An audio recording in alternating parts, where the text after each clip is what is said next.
If you like what you're listening to, support this podcast on Patreon. Patreon.com, search Phil Dawson, or find a link in the show notes and join up. It's very much appreciated. Thank you for listening.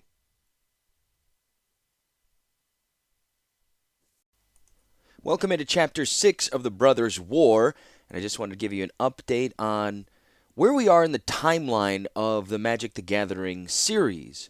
As it says in the book here, that the timeline that we're heading into, as we're going into part 2 of book 1 of the Brothers' War, it mentions the years 21 through 28 AR. Now, I did the research, and looking at the timeline for Magic the Gathering, AR is Argivian Reckoning, with year 1 starting with the birth of Urza.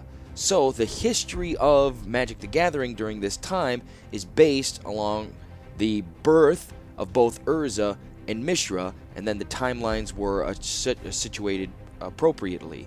The other timelines you have to this were the prehistory timelines, the time of dragons, which is like 15 to 20,000 years prior to the birth of Urza and Mishra, and this is when the primeval dragons and the elder dragons were first reported to being around, and then the Thran leads up to the time of Urza and Mishra. Also prior to Urza and Mishra, the guilds of Ravnica are built, the guild pact is created. The first spottings and capture of Eldrazi happened about 1,500 years before this takes place. But then the next 5,000 years are this story of Urza and what goes on up until, the latest points that happened in Magic's history. So we'll dive deeper into all of that as well, so I hope you continue to follow along. But again, we're heading into part 2 of the Brothers' War right here. Part 2, Objects in Motion, 21 through 28 AR. Chapter 6, Krug. Kayla bin Krug, daughter of the warlord of the city of Krug, princess of the nation of Yosha, and the most beautiful woman east of the mighty Marden River, was shopping when she met the strange Argivian. She had sampled the new shipment of plums from the Yoshan coastal provinces and had been shown the sheerest and most colorful of fabrics from Zegon. She had been offered the freshest of spices from far-off Almaz and the largest of the great clawed river prawns from the upper Marden. A group of Sardian dwarves offered to sell her golden earrings, which they swore once belonged to their greatest empress. A nomad woman, dressed in scarves, offered to predict the princess's fortune from the lines on her palms. And all of this was done with great ceremony and respect, which Kayla found extremely pleasing. There were, after all, advantages to being a princess. She examined handfuls of the lustrous ice stones and sarinth, gems crystal clear and hard as steel. She ran her fingers over the thick weaves of Falaji rugs imported from Tomakul. A minstrel serenaded her with verse that he swore he made up on the spot to honor her. A group of street jesters built a human pyramid on her behalf. Storekeepers left their stores with some sample of food, linen, or craft they wanted to show the most important woman in the city of Krug. But Kayla bin Krug had a purpose to her journey through the merchant's quarter. This was no whimsical spree, though if it was, none would dare to question it, except perhaps her father, who was a bit of a grump about such things. She held that purpose in a small glass purse clutched close to her breast. She had not told her father the reason for her journey, nor had she informed the guards assigned to protect her, nor even the redoubtable matron who served as her official chaperone on such larks. But she had a purpose, and that goal brought a spring to her step. At each stop during her itinerary, she asked about the other shops nearby. There were taverns, clothing shops, hat makers, gem crafters, bead stringers, and all manner of shops, large and small, but only when someone mentioned a clockmaker did her dark brown eyes light up. That would be her next stop, she informed the matron, who in turn told the guards, who in turn asked for directions and cleared a path through the rabble for Her Royal Highness's visit. The clockmaker's shop was a small one, even by the crowded standards of the crowded merchant district of Krug. It was a narrow 2-story building that was tucked between a blacksmith's forge and a jeweler. The first floor was made smaller still by a low counter that ran most of the way across the width of the room, separating the clockmaker's workshop from the display and customers. The guards remained outside, but only an act of the gods would keep the matron from her place. glued securely to the princess's side. Kayla's nose wrinkled as she entered the shop. It smelled of wood and oil and other things she could not put a name to and would rather not try. There was noise. One clock ticking was an amusing distraction. 10 was an irritation. And here there were no fewer than 20 mounted along their right and left walls. Great pendulums swung back and forth in smooth rhythms, while other timepieces chimed softly to indicate the passage of each fleeting instant. It was both charming and overwhelming. The clockmaker was typical of his breed, well fed, as her father would say, turning the reference from one concerning another's health to an endorsement of his own farming policies. Actually, this fellow was a bit more than well fed, verging on stout. He could give the matron a run for her money in the heft department, and Kayla wondered for a moment if all three of them could stand to be in the same building. In addition to being stout, the clockmaker was balding, with gray hair showing at the temples. He wore a set of Argivian spectacles common to those crafts requiring detailed work. He was dressed in an oil-spattered shirt covered only partially by a heavy leather vest. The vest either belonged to a younger relation or had been purchased when the clockmaker was thinner. "Your most esteemed highness," burbled the clockmaker. Groveling was the typical greeting for the princess in Krug. Entire workshops and stores came to a screeching halt at her entrance, and the staffs bowed, scraped, and fawned. The clockmaker twittered with the best of them. "I cannot believe how fortunate we are to have your illustrious presence gracing my humble shop," he murmured in rapid cadence. "I am honored, truly honored."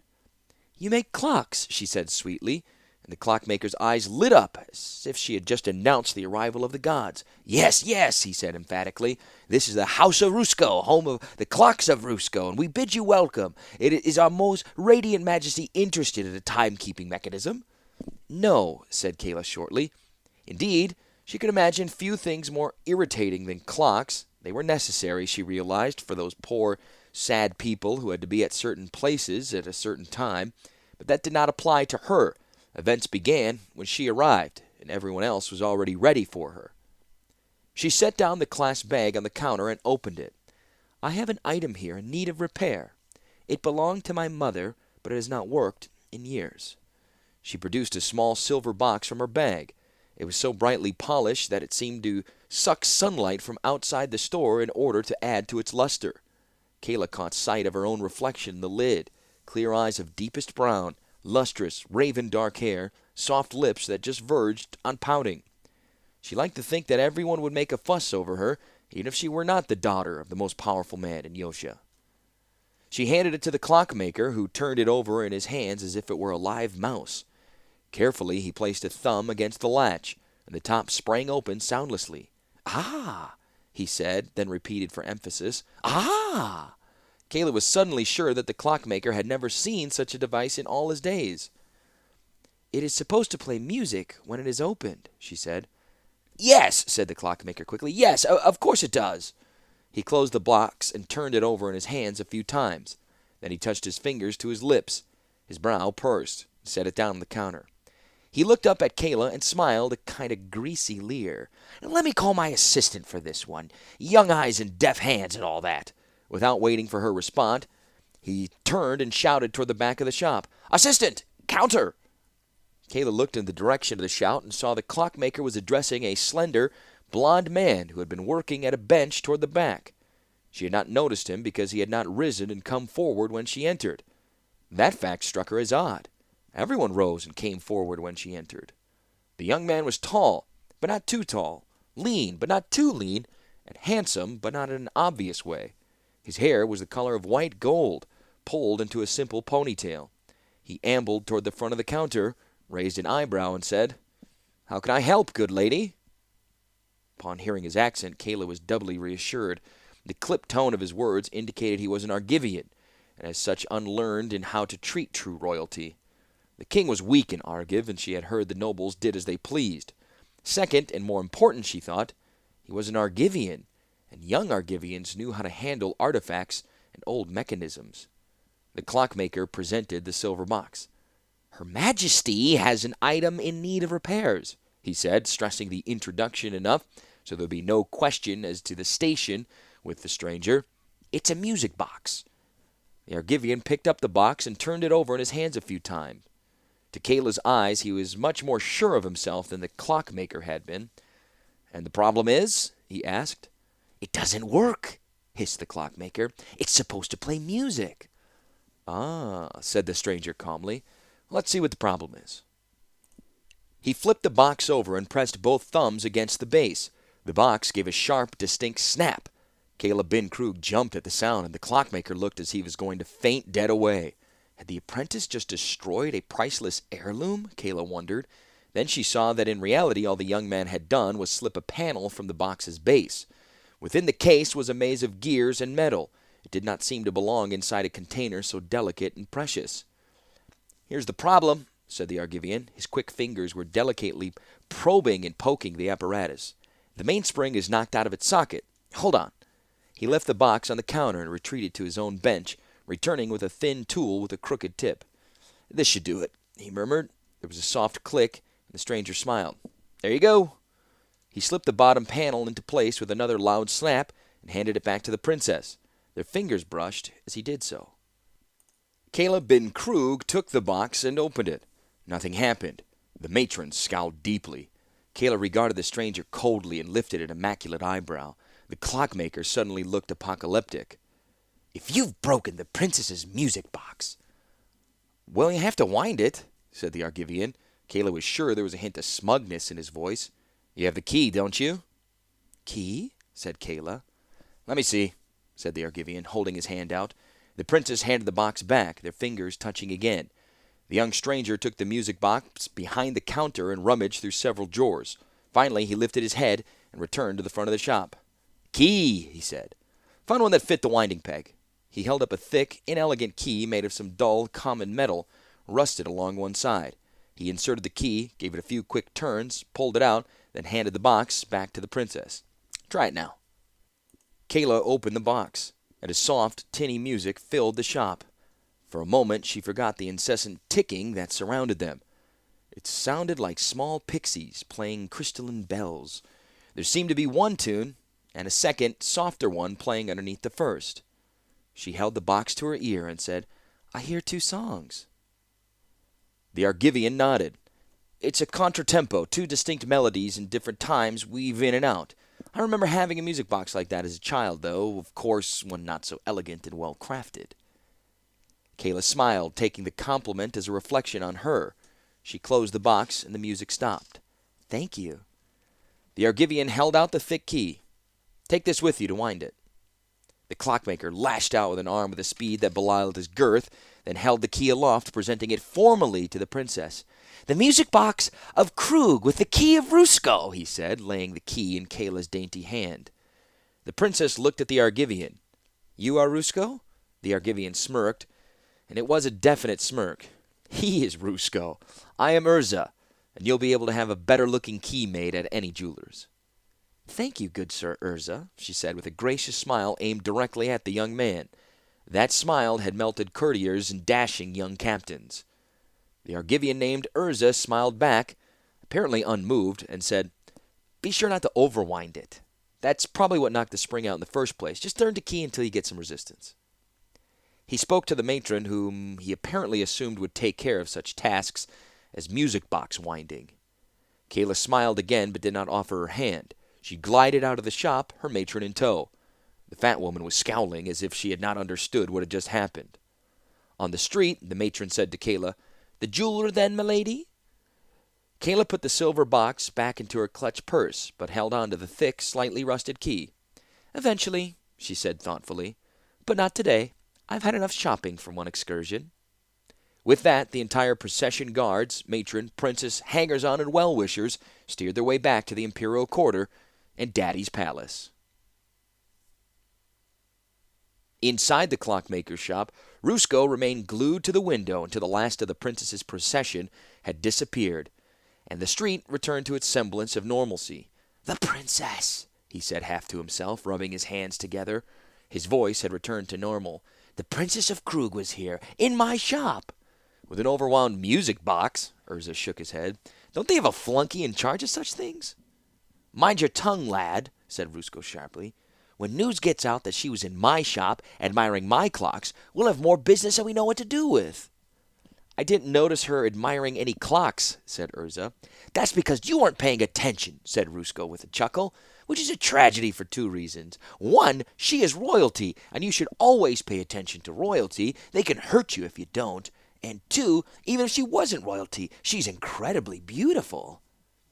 I suppose. I hadn't noticed, said Urza, retiring to his workbench. Not noticed? Spat Rusko. A wide smile crossed his face. You must have ice water coursing through your veins, lad.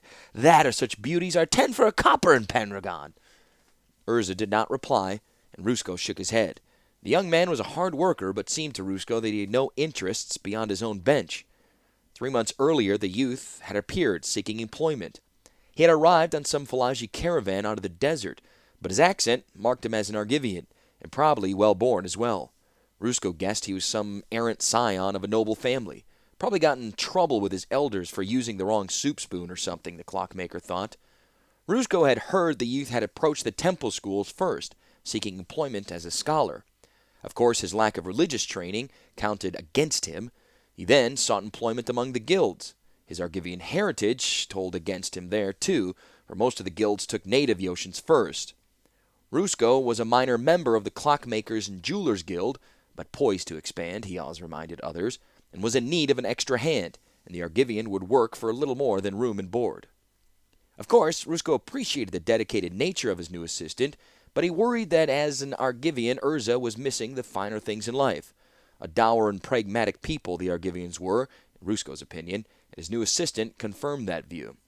I think she took an interest in you, he said after a moment.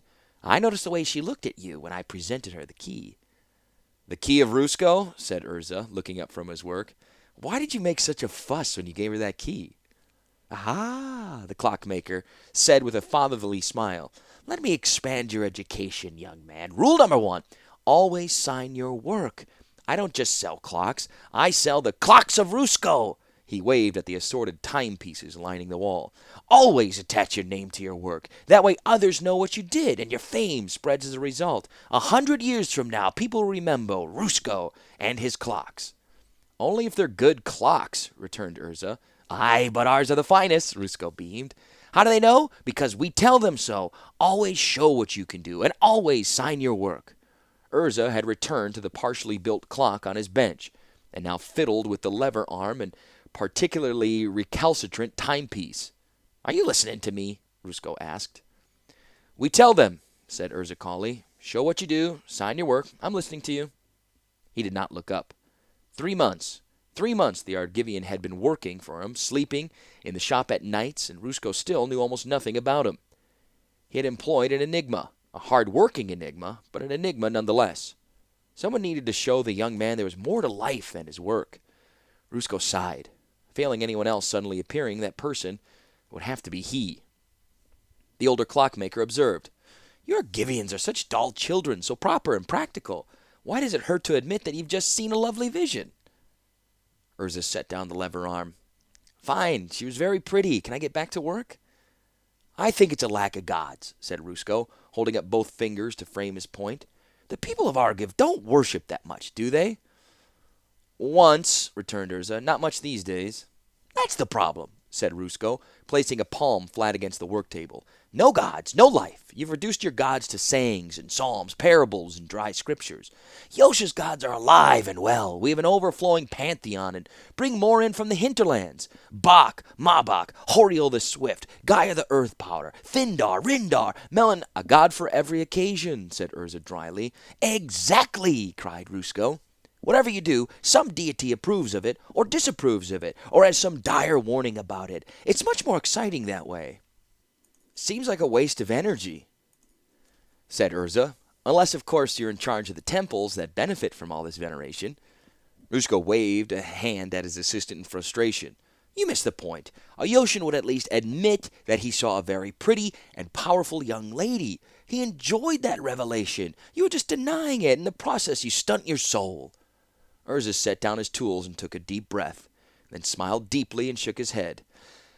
I admit it, good Sir Rusko, she was lovely, radiant, and now that I have admitted it, what can you or I do about it? The warlord probably has already promised her to some powerful noble or faction leader to seal an alliance. Rusko looked hard at the young man, trying to determine if the Argivian was merely making fun of him. Then the clockmaker smiled. "There you would be wrong, my lad. Oh, yes, the warlord had a wedding all arranged, but the young man in question drowned.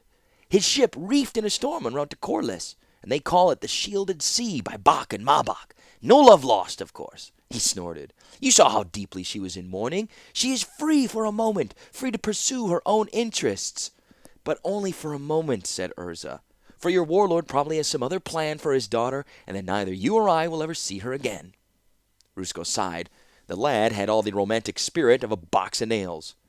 Urza turned once again to his workbench. "Now, if you would like to get back to business, I found out why this old Cajun clock you have is losing time." The warlord did have a plan for his daughter, though not one that Rusko would have thought of. The warlord had spent his early days in battle, married late, and fathered still later. Kayla was the apple of his eye and the prize of his kingdom. She was not a gift that he gave away lightly. Around him, the warlord saw a nation at peace. His last major campaign, in which he had seized and held the sword marches and incorporated them into Yosha, was decades in the past. An entire generation, including his daughter, had been brought up in a land without war. The warlord hated it. He was surrounded by soft men and women, courtiers who used their words instead of daggers, old generals content to spend their declining years playing with their grandchildren, dashing young captains who had earned their commendations by keeping clean uniforms, not by fighting an enemy. Soft, all of them, he thought. Kayla's betrothed had been the best of a bad lot, and the warlord had agreed that only after his own counselors made noises about a successor to the throne, and then the damn fool ran aground off Corliss and died. He did not want to see his line diminished, as had been the blood of the weak kings of Argiv. His line needed strength. Kayla, his angel, was a strong young woman and deserved an equally firm mate. He made the announcement the month after the official mourning period for Kayla's intended had passed. His daughter was to marry to the strongest man in the kingdom, and to find this man the warlord had established a test. In the central court before the palace he erected a great statue. It was made entirely of a single piece of jade, 20 feet in height, crafted with the warlord's face. It took a team of 15 men to winch it into place. His daughter's hand, he decreed, would go to the man who could move the statue from one end of the court to the other. When the first day of the contest arrived, Urza said that it was the stupidest thing he had ever heard of, which statement set Rusko off again on a comparative study of Argiv and Yosha. "That is because you have no romance," argued Rusko, locking the shop behind them. Closing the shop seemed to be the only way to get the young man to leave its confines, and Rusko saw the contest as an excellent chance to expose Urza to the finer things that Krug offered.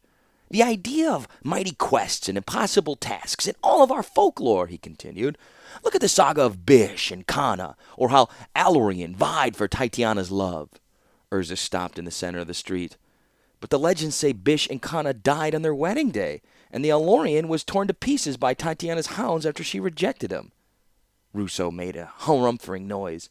"I didn't say it was an exact comparison." He headed off down the street to the court. Urza followed, shaking his head. The competition was set for the first of every month, when the warlord and Kayla would attend. Most of the city closed down for those 5 hours while sturdy men tried to win the princess's hand. Servants cleared the court between the statue and the opposite end and set out lines of benches on each side as the makeshift stadium. Urza and Rusko looked down and saw that a group of thick, stalwart men have already gathered in a rough line. The smallest was twice Urza's size, and several looked as they could take on an elephant bare-handed. From the scars on a few exposed torsos, it appeared some apparently had. At the far end of the court was a low-riser, seated on a padded bench with a warlord and his daughter. As Urza and Rusko pressed into the court, a gong sounded. The first suitor strode forward to meet his jade foe. He wrapped his massive arms around the statue's knees and gave a mighty heft. The towering figure did not so much as sway under his assault. The strong man grunted, regained his grip, then tried to lift again. The statue was immobile. The gong sounded again, declaring the attempt over. Another burly individual waddled forward, this one so muscular that he was wider than he was tall. He tried to pry his fingers beneath the edge of the statue, but was rewarded only with crushed digits. Another gong. And a third individual locked his arms around the statue's legs, bending at his knees for better support. This contestant gave a mighty bellow as he attempted to pull the jade figure from its moorings. The bellow became a scream as the muscular man suddenly let go of the statue and dropped to the court's floor, gripping another part of his anatomy. The gong sounded, and a group of temple healers rushed forward to attend the fallen champion. "Come, let us pay our respects," said Rusco, nodding his head to the royal bench. There was a moving line in front of the warlord and princess. The oceans passed before the pair, quickly bowing and touching their fingers to their lips in a fashion of the city. Rusco joined the throng, dragging Urza behind him. The clockmaker made a full bow and finger kiss, but Urza merely gave a respectful head bob, and then they were past the royal couple. "She looked at you," said Rusco as soon as they were past. "She did not," said Urza, shaking his head. "She's seen 1,000 people this day alone." "She smiled," countered Rusco. "She is a princess," said Urza. "Smiling is automatic for such people. Were I she, I would be seriously worried that one of those muscle-bound warriors will actually succeed in lugging the statue around. I don't think His Majesty is breeding for intelligence in future generations." Rusco shook his head. "You're being too logical again, too pragmatic. Probably she is sure that no one will succeed. Sooner or later her father will come up with a more reasonable task. What's wrong?" Urza was staring intently at the pile of treasure to one side of the dais. "What is that?" he asked. Rusco blinked. Urza was pointing toward the large pile of gifts laid out over the luxurious swath of gold cloth. There were great swords, mirrored shields, and armor of the type that no one had worn in generations. Bins of rubies, diamonds, and sapphires glittered in the sunlight, accompanied by red velvet boxes holding crowns and diadems.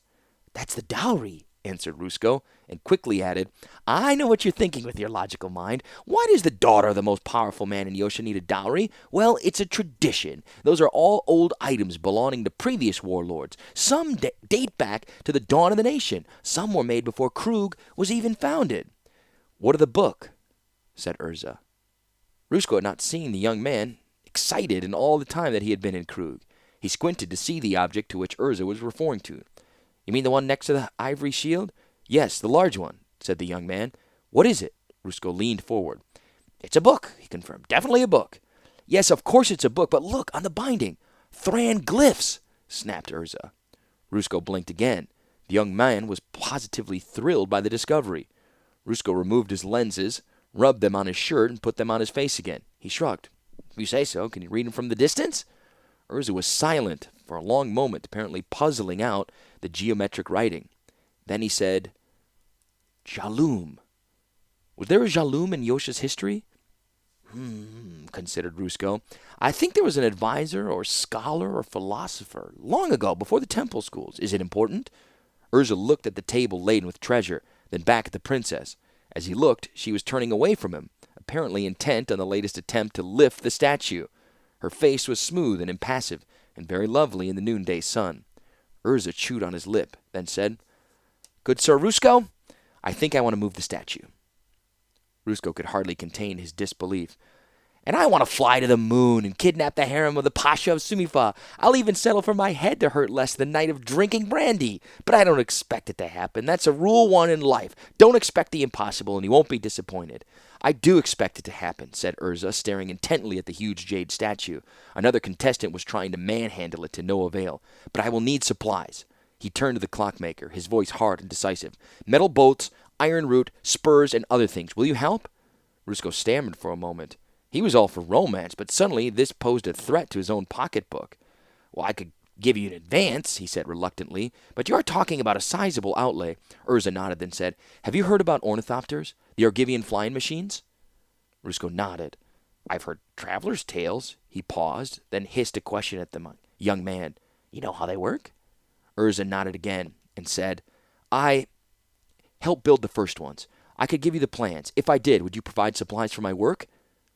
Rusco felt both his heart and his pocketbook opening to the young man. He smiled. "These are wonderful," said Rusco, thumbing through the plans. The first purchase the clockmaker had made was a supply of parchment and quills. The young Argivian spent the night sketching out the ornithopters. First was a general description in neat lettering, then page after page of details showing how the levers in the pilot's housing functioned, how the wiring operated, and what materials the wings and struts needed to be made, and to what dimensions they had to be machined for perfect performance. Rusko was astounded. All this from the quiet scholar who had been repairing his clocks. A trained ape could build ornithopters from these plans. No, even Rusko could build an ornithopter from these plans. Marvelous, he muttered, leafing through the loose parchment pages. Amazing, a work of art. The clockmaker could scarcely contain himself, for the machine practically leapt off the page, fully realized. Urza smiled, but Rusko could tell if the smile was a response to his compliments or for his current work. They had curtained off the back of the shop, and Urza had begun constructing a new machine there.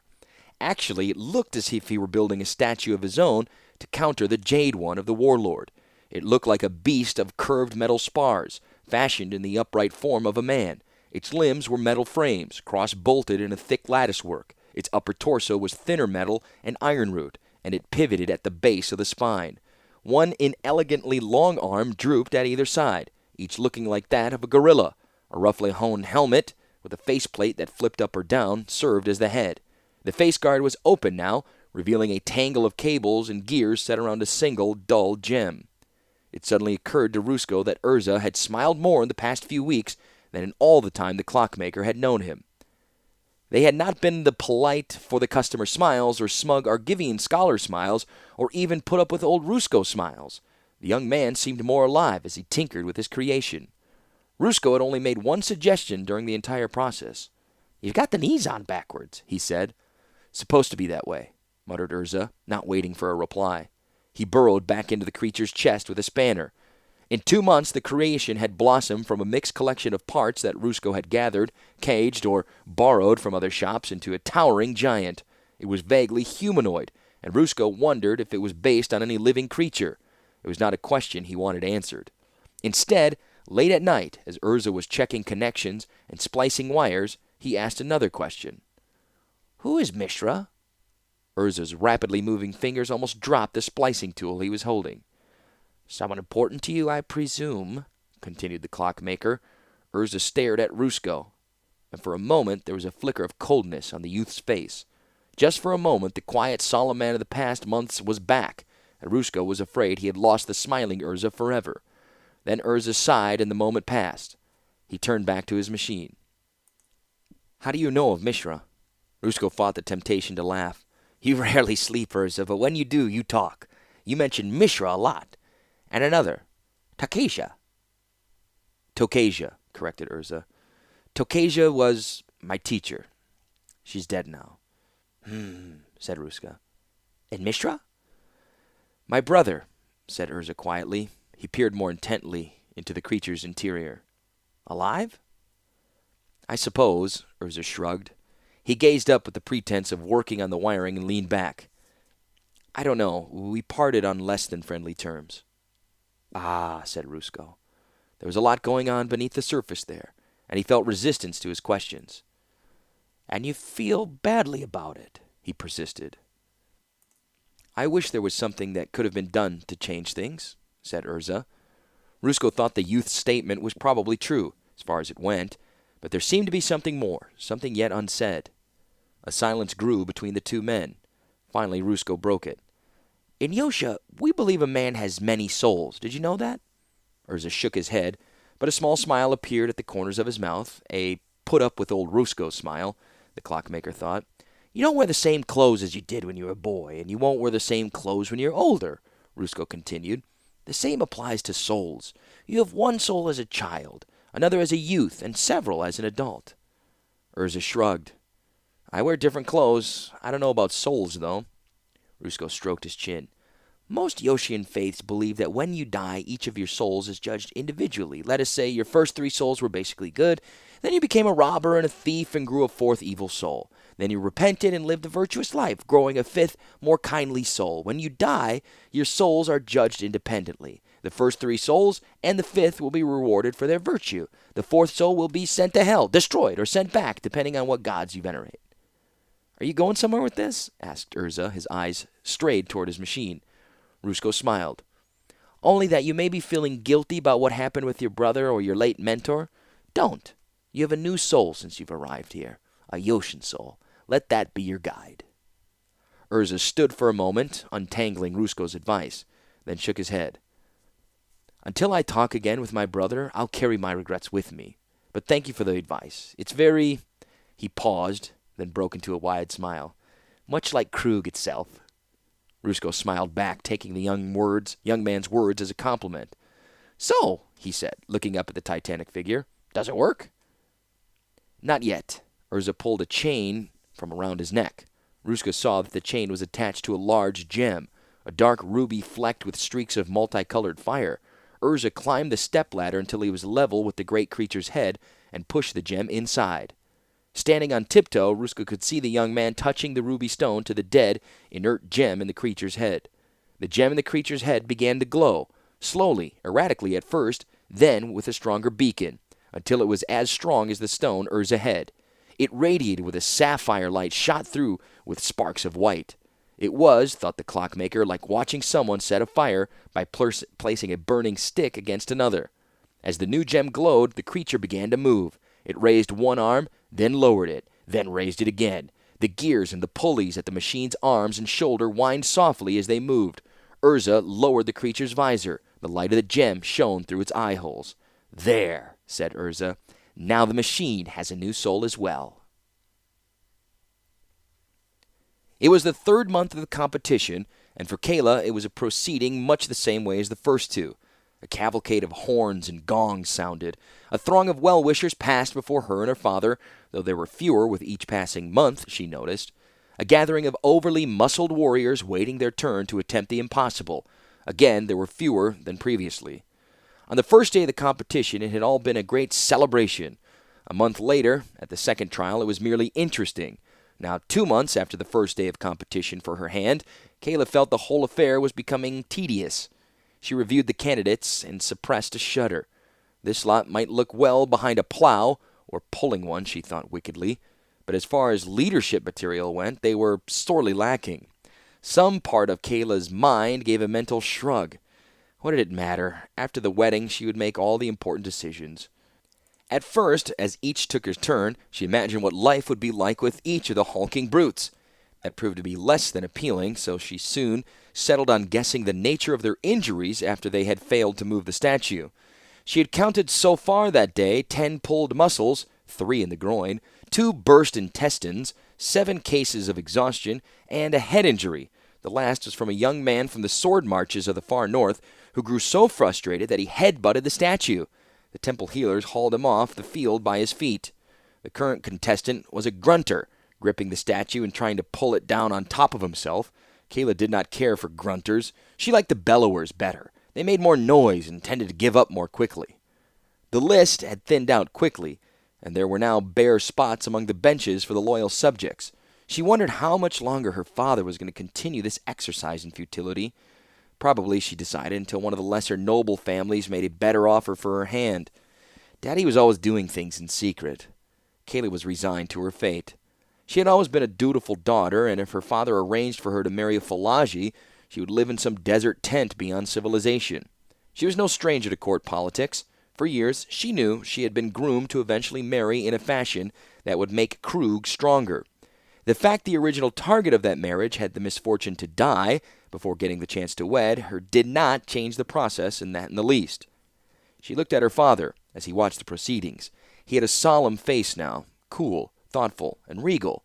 Would the common people think less of him if they knew that after the first day he had cursed like a sailor at the failure of the contestants, storming around the royal suites for a good hour? Probably not, Kayla decided. Her father was a great war hero, a valiant warlord, and she suspected this farce being played out before her represented one last attempt to prove himself that there were still warriors in Yosha. And she was sure her father felt he could have lifted the jade statue by himself when he was young. Another bellowing titan pulled a groin muscle, and Kayla saw the lists were empty. No, there were 3 figures left, one slender, one fat, and one shrouded in a great cape and hood, who towered over the other 2. The seneschal walked over to the trio, and there was a quick consultation among the 2 smaller figures and the ruler's advisor. The seneschal moved to the warlord's side and spoke in a low voice. "We have one more candidate," said the seneschal, a quaking, nervous man who both loved and feared his warlord, "but it's a bit unusual." The warlord grunted. "The big one?" "No, my lord," said the seneschal. "The thin one. He says he can move your statue by the strength of his mind, if you will but permit it." A smile crossed the warlord's face, and Kayla knew that it was not one of his more pleasant expressions. "Let him, but tell him the penalty for wasting the warlord's time." The Central bowed and retreated. Kayla stared at the newcomers. The slender one was attractive, but it was only in proximity to the fat one that she remembered where she had seen him before. He was the Argivian clockmaker, the stranger with the wry smile and clipped accent. For a fleeting moment, Kayla allowed her to think about life with this one. The prospect was not totally unpleasant. She also wondered if he could truly move the statue with his mind, or if he would sprain his brain in the process. Kayla's memory spun for a moment. Urza, that was the young man's name. She still had his key next to her mother's music box. And his companion, the fat one. She knew she had heard his name at the shop, but nothing came to her now. Urza stepped directly before the statue. Behind him strode the fat man, helping along the titanic cloaked figure. There was a smell in the air, like the air before a storm. The Argivian bowed deeply. "I thank the crown for the chance to succeed in a task that has defeated so many others," said Urza. The warlord waved his hand, urging the young man to speed up his speech. Kayla was sure that after today, Daddy would abandon this method of choosing a suitor. "I will now move the statue by the strength of my mind," declared Urza. Reaching back, he pulled the cape from the large figure behind him. There was a collective gasp from the crowd as the cloth fell away to reveal the figure beneath. It was made of metal and was human in form. At first, Kayla thought it was a living being, but immediately she saw that she had been mistaken. It was a machine. Of course, she thought. He is a clockmaker, after all, and an Argivian. The Argivians were always poking around the old ruins, trying to find powerful devices for their own use. "I built this, using my mind," said Urza, and the fat man made a harumphing noise. "That and using the services of good Sir Rusko, maker of fine clocks," the youth added. "Let what I have built with my mind move your statue." The large humanoid machine lumbered forward, and for a moment Kayla expected it to pitch over onto the stonework. As it walked, the Argivian stayed next to it, speaking to it, guiding each of its motions. The pair reached the statue. Urza pointed to one side of the statue, and the machine placed a hand, metal with fingers of polished wood, on that location. He pointed to the other side, and the machine placed its other hand there. Urza patted the side of the creature, and it began to lift. After the bellowers, screamers, and grunters, the silence that surrounded the artifact was eerie. There was a slight humming, like the space between the notes of Kayla's music box. The metal humanoid bent at the knees, which seemed, from the princess's vantage point, to be constructed backward, and slowly lifted the figure from the ground. There was a collective gasp from the crowd as daylight appeared beneath the jade statue. The construct pulled the statue straight up, holding it about a foot off the ground. Slowly, the great machine spun on its hips, its spine rotating all the way around so that its knees were pointing forward. Then slowly, the machine started to walk toward the opposite side of the court. It was going slow. The machine could hold the statue, but the courtyard was having difficulty supporting both machine and the statue. Paving stones crushed beneath the giant's feet, and at one point the creature pitched precipitously towards the right as the stones turned to dust beneath the weight of its tread. There was a whining noise as wires spooled through pulleys, and Kayla was sure she was about to see the mechanical equivalent of a groin pull. Urza was on the machine's side at once, examining the problem and shouting orders. The great metal thing responded, tipped the other way, and at last reached its final destination. Urza gave one last command, and the machine set down the jade megalith so that it faced the royal dais. The crowd applauded. Some fled the stands to tell their friends the king's statue has been defeated by a metal creature made by an Argivian.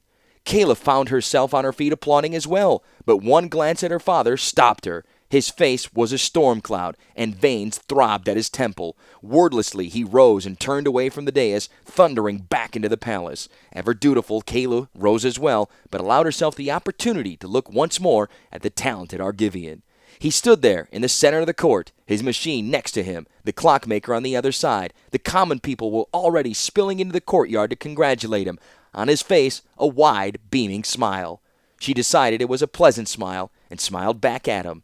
She did not stop to see if her mark of favor was returned, but instead turned and followed her father through the palace doors. She only hoped the warlord would reach a room with thick walls before he exploded.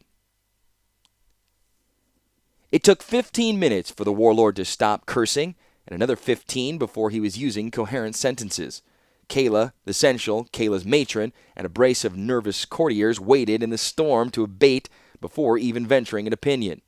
"The temerity!" he shouted at the rafters. "The insult! How dare that...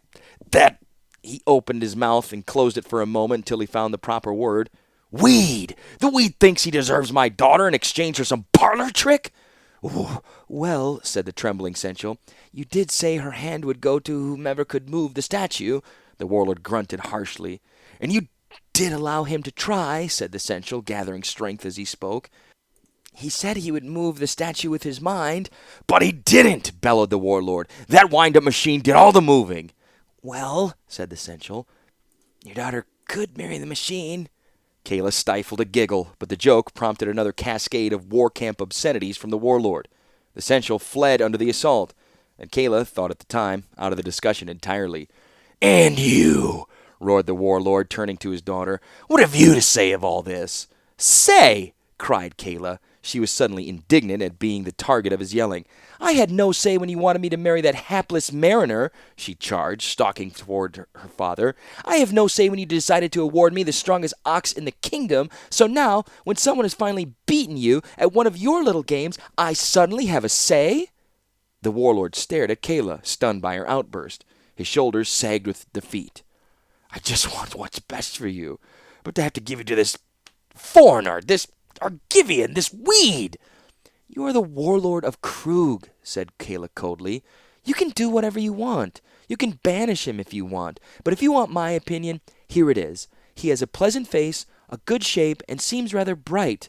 I would not mind being his bride." The warlord's brows furrowed, and Kayla wondered which part of her father was thinking about the fact that she would not mind marrying Urza, or the fact that he could have the Argivian banished. Behind her came the squeak of the heavy timbered door, and the Sensual poked his head back in. "What?" snapped the warlord. Kayla thought that the Sensual might evaporate entirely. To her surprise, the nervous bureaucrat stood his ground and managed a convincing mule. "A visitor requests an audience, my lord." "The weed?" snarled the warlord. "Tell him we have not yet ruled as to the legitimacy of his little trick." "Not the Sensual gulped and continued. "Argivian, his, sponsor?" The warlord looked at Kayla, and the princess nodded vigorously. Her father could bully most of the staff. Perhaps the little clockmaker had a better chance of making Urza's case. At first, it seemed a vain hope. The clockmaker bowed 3 times before reaching the warlord, each bow being a deep, knee-buckling affair that consumed time and further shredded her father's patience. As Rusco rose from the 3rd bow, Kayla walked to his side and helped the overweight merchant to his feet, escorting him to his warlord. "Your Grace and Your Highness," gasped the little fat man, "conqueror of the sword marshes, bearer of prosperity, master of our fates." The warlord flapped his hand impatiently, while Kayla wondered if the clockmaker talked that way in real life. "I bring 2 messages," said Rusco. "The first is from my boon assistant and companion, good Sir Urza, the Argivian." He paused and waited for a response. "Go on," snapped the warlord, biting off his words as if they were bits of meat. The clockmaker cleared his voice. "Sir, Urza says that he understands if you choose to rescind your challenge, though he would be very disappointed in losing the companionship of your lovely daughter." He bowed to Kayla, and the princess returned it with a nod. She wondered if what the clockmaker said about Urza's disappointment were true. "Is that it?" asked the warlord. "The first message, yes," replied Rusco. "And the second?" "And the second is from me," said the clockmaker. He lowered his voice somewhat. "And this is it." He reached into his vest, pulling out a sheaf of papers. He handed them to the Sensual, who in turn handed them to the warlord. The ruler flipped through the pages and grunted. "And these are?" "Plans, my grace. Plans for a flying machine, an Argivian flying machine designed by the talented young good Sir Urza." The warlord looked from the clockmaker to the plans to the clockmaker. "The Argivian knows how to build flying machines? Do they work?" The clockmaker bowed deeply. "I do not know for certain. 2 months ago I could not tell you that his mechanical man would work, but it has." The warlord looked through the papers a 3rd time. "And the Argivian might have other secrets Locked up in his mind," he said, almost to himself. "I would presume so," said Rusco. "He is a private man, close to all but those closest to him, definitely in need of a woman's touch to bring out his best." Again he bowed to Kayla. The warlord grew silent. and Kayla knew he was weighing the alternatives. Finally, he said, "Daughter, did you mean it when you said you would not mind marrying this talented weed?" Kayla gave a small nod and said, "I spoke truly when I say he is the best candidate you have found so far." The ruler gave out a deep sigh and rubbed his eyes, handing the plans back to the fat clockmaker. He spoke. "Very well, then let us go back out and congratulate my future son-in-law." The ceremony was ornate, even by Yoshan standards. Krug had more than 30 major temples and a host of smaller ones with important patrons, and every one wanted to have a say in the wedding. Kayla tried to count the number of officiating priests, but gave up after the 15th or 16th. It was tediously long. Sermons were read, prayers were chanted, spirits were banished, gods were invoked, more sermons, more prayers. The couple kissed icons. They placed hands on scriptures. They danced around a ceremonial pyre. They were doused with blessed water and drank sanctified wine. They freed a dove and burned a scroll of regrets. They paraded beneath unsheathed blades. They received benedictions, blessings, and well-wishes. In deference to Urza's Argivian heritage, each wore a gold circlet on his or her brow, each of the circlets joined by a single silver chain. Kayla could not say at what point during the day she was officially married to Urza, scholar of Argiv, new chief artificer of Krug. All she could say was that by the end of the day there was no question that she was well and truly married. And through it all, Urza was understanding, not impatient in the way most men were about such things. Daddy was visibly uncomfortable after the 7th responsive reading, nor was the young man visibly bored, or apparently making a show of being tolerant. He seemed to be taking mental notes on everything he saw and commenting on nothing. She expected to see that smug Argivian smile during some of the more rustic and traditional parts of the ceremony, but he took those with good grace as well. And after the interminable ceremonies was an equally long procession through the streets, as the people waved and cast multicolored streamers and waved colored torches, and then a long feast of several dozen courses, each course broken by long toasts from anyone who felt he had something good to say about the princess and her surprising, if still generally mysterious, groom. And when the last of the ceremonies and processions and feasts were done, long after the midnight bell had sounded, the couple was escorted to their own wing of the palace, into the bridal chamber. The dowry had been placed there, along with some of the more tasteful gifts of various powerful well-wishers. The bed was made with sheets of almaz silk and dusted with rose petals. Incense burned from a dozen small braziers, and the room was alit with candles. The servants left the newlyweds there, closing the doors behind them as they departed. Kayla took a deep breath and reached out to her new husband. Urza slowly took her hand. The princess realized that the slender young man was trembling slightly and almost flinched at the touch. She wondered if he even knew he was shouting his nervousness to her. Instead, she said, "You have strong hands." "Working with artifacts," he said, his voice rasping a bit. "You need strong fingers." "And a strong mind as well," she said, and drew herself closer to him. His body felt as tight as the spring in her music box. "Kayla," Urza spoke into her ear, "there's something I need to tell you." Kayla froze, but only for a minute. Levelly, she said, "You can tell me anything." Said Urza, then backed away from her and looked into her eyes. "I've been told I talk in my sleep." She smiled and pressed 2 fingers against her husband's lips. "It's all right," she said in a throaty whisper. "I'm a very good listener." And she kissed him. Afterward, Kayla's breathing was long and deep. She slept on her side, nestled against Urza's lanky frame. He touched her brow softly. She squirmed in bed, rolled over, and fell in a still deeper slumber. Quietly, Urza rose from his wedding bed. The sky was still an hour from lightning, and the city of Yosha was quiet beneath his window. Beyond his sight, a city exhausted by its own celebration lay wreathed in sleep, and only a few lights still shone between the castle and the Marden River. Slowly, Urza crossed the room. He extinguished each of the guttering candles in the room, save one. This he took the accumulated dowry.